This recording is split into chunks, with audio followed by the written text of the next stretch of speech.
All right, we're gonna move on, and we're gonna talk about the fact that when men in society, guys, they are told to be more emotional. They're told to share their feelings. They're told to be vulnerable. And Olivia Wilde just said, "F you." No.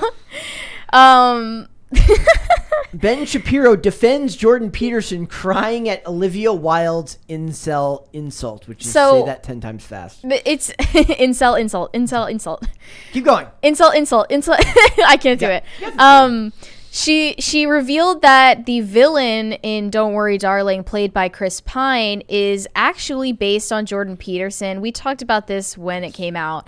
She said, we based this character on an insane man, Jordan Peterson, who is a pseudo-intellectual hero to the incel community that legitimizes certain aspects of their movement because he's a former professor, an author, he wears a suit. So they feel like this is a real philosophy that should be taken seriously.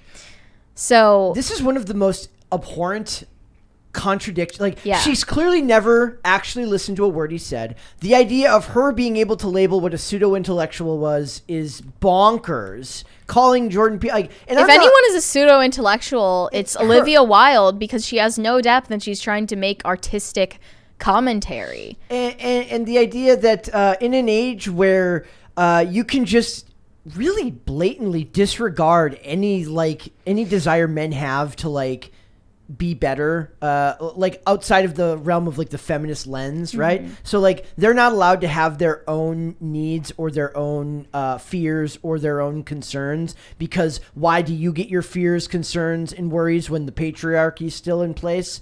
So she gets to just dismiss all of that and dismiss Jordan Peterson, all in favor of a movie that made $19 million. Though I do want to point out it did do better than they thought it would.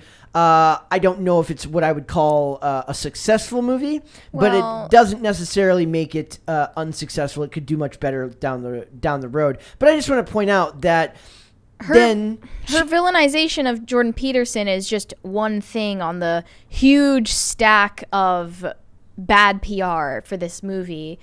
It was only the beginning, and then there was the Jason Sudeikis serving papers thing, and then so on. Just a slew of bad PR for this movie that probably increased interest for it. But Jordan Peterson was asked to respond to her comments about basing this villain off of him on Piers Morgan Uncensored, and I wish we could show it, because we can't. We can't because of copyright, but he did shed tears. Kinda. He did in the end of the video, but he was very much tearing up at the beginning and end of the conversation. But his basic response to it was to being called the hero of the incel community was why not? Why not be a hero to the incel community? Because what that community is essentially isolated, disempowered, disenfranchised young men who don't have a hero. So why is it bad to be their hero and to be portrayed that way in media? Why? Also, is it weird that they get to both simultaneously say that men have all the power in society while laughing at the men that supposedly don't? They just get to dismiss them out of pocket as why would I have any sympathy for your movement if you have no sympathy for people who did nothing to you? Mm-hmm. And that was basically his point. Yeah. He said, people have been after me for a long time because I've been speaking to disaffected young men. What a terrible thing to do that is. I thought the marginalized were supposed to have a voice. It's very difficult to understand how demoralized people are, and certainly many young men are in that category. You get these casual insults, these incels. What do they mean? Is it these men, they don't know how to make themselves attractive to women who are very picky? And good for them. Women, be picky. That's your gift. Demand high standards from your men. Fair enough. But all these men who are alienated, it's they're lonesome and they don't know what to do, and everyone piles abuse on them. Exactly. And then to be... While claiming that you're doing it under the cloak of something good. That's the worst part. To be portrayed as a villain simply for giving these people a voice, which I don't even know whether that's true or not. Do incels like Jordan Peterson that much? He seems like a relatively mainstream voice. It's really funny because a bunch of the comments on here are like Jordan Peterson's remaining fans. And then that's ridiculous. And then I was flicking through my phone as I'm doing that, and I clicked on Jordan Peterson's story, and he's like, upcoming dates like Belgium, he's got all these speaking dates in all these countries. So he doesn't have remaining fans. He has a huge platform and a huge audience still, but they have to subjugate and make it and subvert what you think it is by making him seem less than he actually is. I get the feeling that like the last 20 years has been really rough on American children. First it's the war in Iraq and Afghanistan that sends all these adults to go fight in a war that turns out that was for fraudulent reasons. They didn't have nuclear weapons. They didn't have the weapons of mass destruction. Osama bin Laden and what's his name, the Iraqi president, they weren't friends, and Saddam Hussein. And then so we fight this fallacious war of basically resource gathering. And kids are told it's normal, so they grow up in this state of psychosis thinking this is normal to be a colonizing aggressor. Okay, it's not. And then the opioid epidemic is making it so parents, either the dad's not around or someone's high in the house, and the kid gets on some sort of Ritalin at 9, so they don't grow up with a strong male figure, like a legitimate male strength. So they look to one, and they found Donald Trump in 2016. So if the choice is Donald Trump or Jordan Peterson, and the kids need something, I'm going with Mr. Rogers, man. 21st century Mr. Rogers is where it's at. This is what Jordan's doing. He's filling the role of telling kids you're good enough. It's not even about telling kids you're good enough. It's about you're not good enough and you can take responsibility for that. Shoulder your burdens. That's his mantra, is literally clean your room. Yep. He is telling incels I don't even like using that term. Yeah. It's such a loaded term. I mean, it is absolutely, it's absolutely a loaded term. He's telling disenfranchised young men who may or may not have had sex before. Okay, according to Olivia Wilde, she's. I mean, probably because she's heard relatively little from or about Jordan Peterson. Oh, I guarantee you she knows nothing made about him. Made this whole mythologized view of who he is and what he stands for. But if she actually did listen to him, then she would hear the mantra of personal responsibility throughout all of his work and his authorship. I don't know if I'd actually agree that she believes in what I think she would actually take issue with what he believes, because I don't think it actually falls in line with her worldview. I don't think she wants to think of the idea of taking responsibility for your own actions. I think she wants to think of the idea of everyone being held down and then having to answer and then having society have to answer for the fact that they couldn't succeed. Olivia Wilde thinks that Jordan Peterson is telling these young men, you are put upon, it's everyone else's fault, and there's nothing you can do. And if she listened to him, she would realize it's the opposite. But she doesn't want to do that because she's Olivia Wilde, and she wants to make an annoying, pretentious, preachy movie. It would be interesting to have somebody play her clips of him. And I hope that she actually sees this clip of this interview, because you can see that it really actually upsets him to be villainized simply for aiming to give legitimately marginalized, silenced people a voice. And I agree with Ben Shapiro's take on this. His basic defense is you're calling out Jordan Peterson for speaking to disenfranchised young men and poisoning them against women of today. But you actually failed to make a comfortable work environment for women on your set, Florence Pugh. So she casts her boyfriend to do intimate scenes with Florence Pugh, whom she already dislikes, and then condescendingly behind closed doors she will call her Miss Flo. She wants to keep Shia LaBeouf on her cast, even though Florence Pugh is uncomfortable around him after he has faced allegations of sexual battery. Begs him to stay, and he voluntarily leaves the film. She resents Florence Pugh for not sucking it up and working with him anyways. Casts her boyfriend as a replacement, which would never be accepted from a male director dating a subordinate on your... I don't know about that. I mean, it's not the point of this discussion. Even if it wouldn't be accepted, it would definitely be mentioned, criticized. Yeah. This sounds like theater school drama. I went to theater school. That's exactly what has surrounded all of this film's PR, and that's the entire reason anyone's heard of it. Well, my advice is do not take anything these people say about morality seriously because they're crazy theater actors. That's what the number one point. I was like, I had a friend when I was in college. He's like, you want right when Me Too happened. I'm sorry, not in college. And he's like, have you ever met a theater nerd? Yeah. Okay. He's like, and then now give them all the money and power. Of course, this stuff is going to happen. I'll augment what I said. Don't not take anything they say seriously about morality. Just question what they say about morality because they are nuts. People in the theater, people that feel like they need to be in the theater to be normal, are crazy. They're looking for something outside of themselves to be happy. Take that stuff with a grain of salt. Also, is it kind of one of those things where it's not your job as a content creator or as a professor you can't control your audience? You don't get to decide who your audience is. But I think that people in Hollywood have a fundamental misunderstanding of that because when they create movies or shows and they're not received the way they intended, they freak the F out. Like with The Boys. It's not even art at that point. By that point, it is just propaganda because you're not allowed to take it however you want to. You have to take it the way they intended. The showrunners of The Boys were extremely dissatisfied with how that content was received because in satirizing this in satirizing superheroes, they were trying to like do political commentary that criticized the so-called alt-righters that they hate so much. And then when those people enjoyed their product, they were like, hey, you like our thing for the wrong reasons. Yeah. Which it's extremely like it seems like a violation of conscience. Yeah. It seems like you're trying to make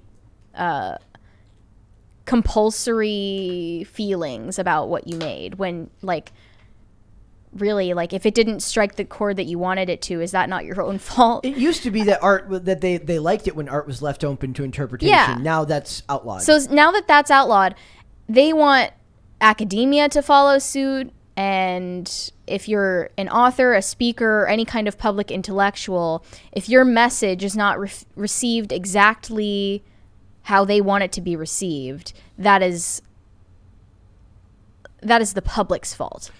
Incel King and defender of the incels Jordan Peterson rejects the Incel King title. Well, that kind of throws water on the idea that he's the Incel King if he rejects the title, is it not? Yeah. So it says it says that this is a journalist, a very, very smug and self-satisfied journalist named Patsy Stevenson. But they're all smug and self-satisfied. Who spoke out about Peterson refusing to empathize with him, saying notice how every time something like this happens, Jordan Peterson's full of empathy and everybody else is very much not full of empathy. He is like cripplingly empathetic. Sincere. So it says, Jordan, babes, incels are murdering women because we say no to them. What? She wrote this on Twitter. Go look at an incel Reddit page and come back to me saying we should empathize with incels instead of reprimanding them for being abusive. He's not running those Reddit pages. He's speaking to a larger populace that has nothing to do with individuals. He's talking about ideas. Well, you can also empathize with someone and criticize them for being abusive. Yes. In fact, you should. If you have like a child that's abusing their friends, you got to empathize with why and where they're coming from, but also punish them. And criticize and take care of the problem directly as well. I've just never found that whenever this stuff happens that there's any actual empathy coming from the other side, and they kind of like we joke about the term about the tolerant this, the tolerant that. They're not even that anymore. They're not tolerant. Yeah, there is a lack of tolerance in society right now, I've noticed. The projection from Olivia Wilde is just insane. To call Jordan Peterson a pseudo-intellectual. Imagine how insulting when that is to she him. is the sued. Like, yes. Her movie is the commentary on, like, gender dynamics that... And it's not a good story. It was only meant to be a message. This is a problem with people of a low intelligence that aren't intellectuals. When they see intellectualism, they don't know what it is. So they say, that's not intellectualism. Because they have an idea of what they think it is. They can't recognize it for, like, not an agenda. Like, this theater nerd's probably not an intellectual if she's, I don't know her, so I don't want to criticize her. But the statements that I'm hearing she's making are, like, not well thought out. Also, I want to point out that there's a big issue that I've noticed now that a lot of like it's a problem I wish I had, in which a lot of people can speak well but don't actually have much behind what they're saying, meaning that you say a lot of words without saying much at all. Media trained celebrities yes. are the paramount examples of that. You listen to them talk, and it's beautifully phrased. It's for the most part usually cogent and done in a way that gets their point across very quickly, but has no actual meat behind the words, right? So you can listen to her describe her movie that she's making, and she puts it's kind of happening in Rings of Power too. Like I'm seeing a script that has like these reviews that describe it as this beautiful thing, but the actual imagery doesn't match up with what I'm reading. So it's this weird inability it's almost too much ability to vocalize something that's not actually there, when if it was actually as authentic and meaningful as what you say, you wouldn't need to speak about it in such a way. Does that make sense? Yeah, pop culture criticism definitely is like, it's so verbose and artistic in its language. Stuck up. It's stuck up, and then you go and watch the actual product that they're analyzing, and take it for what it is, and it doesn't live up to the same glory. I don't got that problem because I never one of my biggest issues is I feel like I never actually verbalize what I want to say in the best way possible. It's a constant battle. So it's actually kind of maybe it's just jealousy. Maybe I'm like, I wish I could bullshit as well as these celebrities bullshit. You have said that you're articulate in writing. I can more write than talking out loud. Yes. And it's easy to do that, and then celebrities kind of flip that around. They're media trained. They know how to answer questions tactfully and twist the narrative around. So like every time Olivia Wilde is getting asked about the feuds and drama and allegations around her film and not about the film itself, she's able to twist them for the right PR outcomes. She also says it was a dream to work with all of these evolved men on this movie. By the way, what they mean by evolved men is men Same thing they mean when they say James Bond is evolving. What they mean by that is that they're submissive to what they want. Yeah. So like James Bond becoming an evolved man means that he is efficiently like subservient to women. Yes. Are you sure it doesn't mean that they have psychic powers? That would be even good. I wish it did. I wish it did. That would be much if cooler. only. That's the evolution. So it's like all of this exists on the back of the fact that society is so far advanced now, right? Feminism dies when society collapses. Everyone knows that, right? No. Probably the women and the children are the first to suffer. Yes, or the ones that'll suffer the worst, unfortunately. So she built on the backs of men that built. Like Jordan Peterson has that famous bit where he talks about men who built the infrastructure of society and stuff like that. She literally is allowed to spout her nonsense because of the people that he talks about in a lot of his videos, which is like men who go through society. They have thankless jobs that nobody gives them credit for, yet they're blamed for everything that goes wrong in society because of the patriarchy, meaning the top 1% of men that they will never be, but that's built on the backs of these men who he's trying to champion, and she's still crapping on him. I mean, in a possibly hopeless attempt to empathize with Olivia Wilde here, I'll say she has a job where she interacts with the worst men in society. And so it skews her vision. It skews her perception of gender dynamics and of how men are and what they care about and everything. Like that's a fair comparison, I think. So I think maybe that's why a lot of females in Hollywood have such a disgust and disdain for men. Yeah. Because they interact with the most disgusting, greedy, lying sack of and not actually men in our society, and not masculine. Yeah, the ones who look the most masculine, the most like buff and clipped and manicured dudes who pretend to be artistic and awakened and politically correct, but actually like treat people in their lives like shit. Yeah. That's who she interacts with. I understand why she might come to the wrong conclusions about men. That's a fair, I think, yeah, like you can't discount a person's That's all life of Hollywood. experience. They Yeah. hate humanity because they interact with the worst corners of it. If we're going to criticize a lack of empathy, it's incumbent upon us to at least try to understand where her position evolves from, right? Even So though you're not I wrong with want to that. be like, well, you have disgust for the general public, then F you. I want to just disregard it. Yeah. Thanks for watching this clip, guys. If you want to see full episodes or follow us on social media, links are in the description below. Bye. Bye.